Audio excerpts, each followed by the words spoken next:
નમસ્કાર, આપ જોઈ રહ્યા છો નેશન પ્લસ ન્યૂઝ. હું છું હિરલ આપની સાથે. ગીર સોમનાથ જિલ્લામાં આગામી દિવસોમાં આવતા પવિત્ર તહેવારોને લઈને પોલીસ તંત્ર હરકતમાં આવ્યું છે.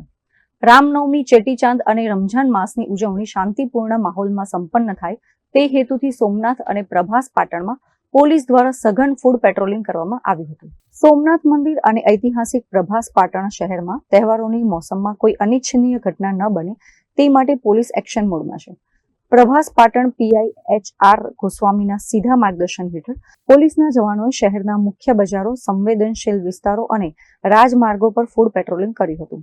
આ પેટ્રોલિંગમાં મહિલા પોલીસ, GRD જવાનો અને સર્વેલન્સ સ્ટાફ મોટી સંખ્યામાં જોડાયો હતો. ખાસ કરીને રામનવમી અને રમઝાન જેવા તહેવારોમાં ભીડભાડવાળા વિસ્તારોમાં કાયદો અને વ્યવસ્થા જાળવવા માટે પોલીસે સ્થળ પર જઈને સુરક્ષાનું નિરીક્ષણ કર્યું હતું.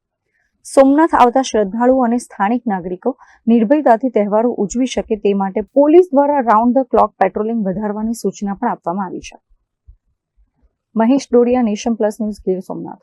સમાચારોનો સતત અપડેટ મેળવવા માટે અમારી નેશન પ્લસ ન્યૂઝની YouTube ચેનલને સબસ્ક્રાઇબ કરો, બેલ આઇકન દબાવો અને જોડાયેલા રહો Facebook, Instagram અને Twitter પર.